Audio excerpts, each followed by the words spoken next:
السلام علیکم۔ Daily golf Urdu میں خوش آمدید۔ نجی شعبے سے وابستہ اماراتی شہریوں کے لیے بڑی خوشخبری۔ متحدہ عرب امارات کی حکومت نے نجی شعبے سے وابستہ شہریوں کو بڑی خوشخبری سنا دی۔ حکومت نے صدر شیخ محمد بن زائد اور ان کے نائب شیخ محمد بن راشد ال مکتوم کی ہدایت پر نجی شعبے میں کام کرنے والے شہریوں کے لیے الاؤنس کا اعلان کر دیا۔ فیصلے کے تحت اگلے 5 سال تک نجی شعبے سے منسلک 1,70,000 شہریوں کو ماہانہ الاؤنس دیا جائے گا۔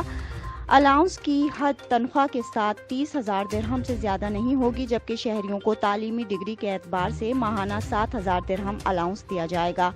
حکومت کی جانب سے اعلان کے بعد شہریوں میں خوشی کی لہر دوڑ گئی۔